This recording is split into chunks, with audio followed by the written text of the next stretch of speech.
Recently, MPs calling for a renewed debate on assisted dying. Thrilled to say that Zoe Wanamaker, actress and patron of Dignity in Dying, is with us. Hi. Hello. Good to see you. You too. Tell me more. Well, it's something that's been going on for a long time, or needs to have happened a long time ago. This has been a struggle.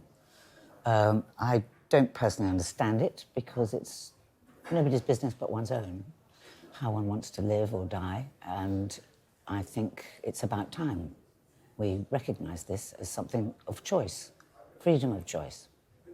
Why is it important to you? Because it's a no-brainer, really, but having witnessed somebody wanting to die, not being allowed to die, and begging to die, was not allowed to. And this doesn't seem to be, and has to, I mean, people have gone through a lot of pain knowing that this is the end of their life and not being able to choose when and how they die. And it's undignified. That's why Dignity in Dying is called what it is. Are you talking about your father?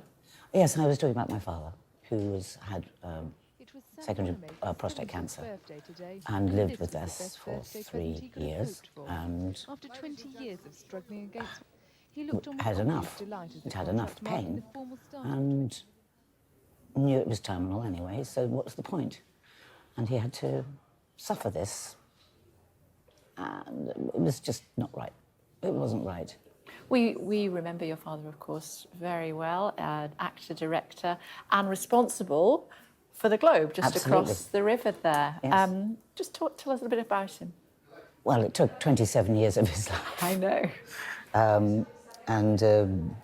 We would have dinners with plans coming out on the table, and nothing would happen. Nobody wanted to know about it, so he had to go to...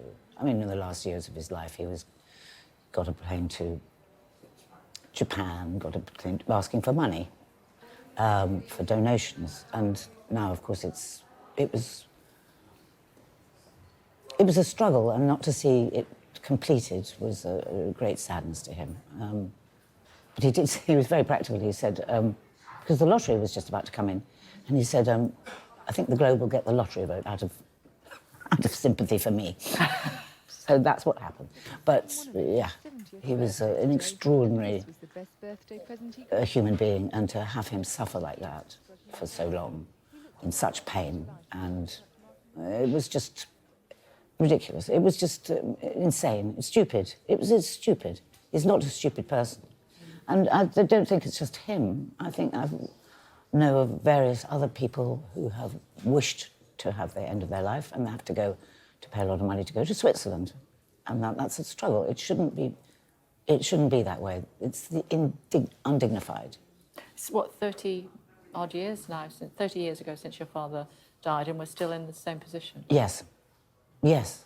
Which I think the majority of people would agree. I mean, I don't understand why it's so resisted.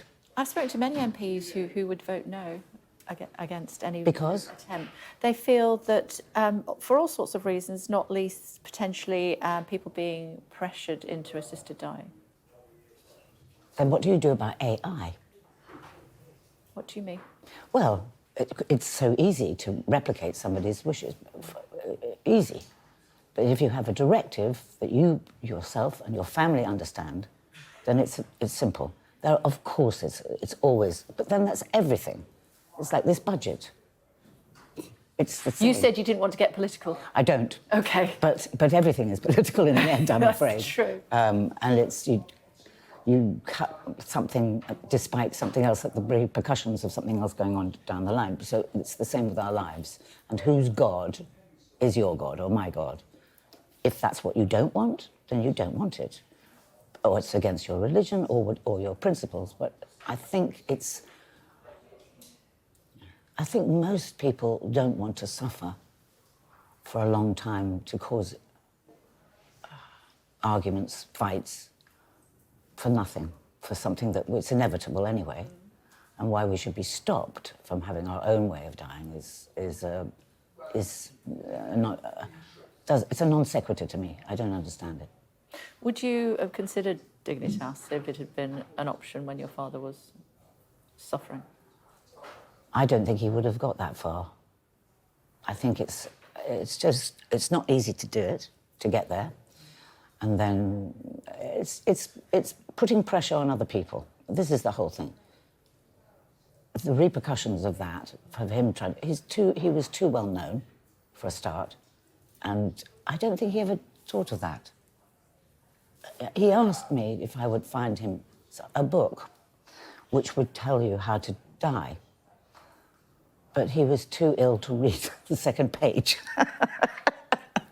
So it was so stupid, I'm afraid, and I think the three of us, my two other sisters, were hoping that he would just pass away, but he didn't. He fought.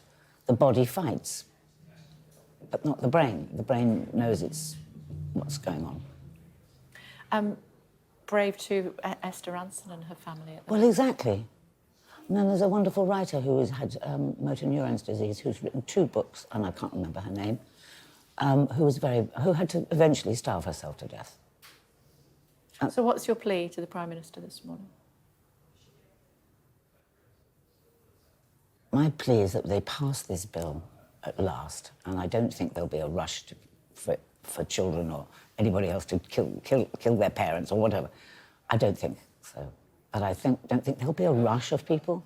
I just think it should be something you shouldn't be penalised for. At the end of your life is something that you choose. And a fabulous legacy on the other side of the river, the Sam Wanamaker Playhouse as well, named after him. Yes, he would have hated that, but, Would he? But he's dead.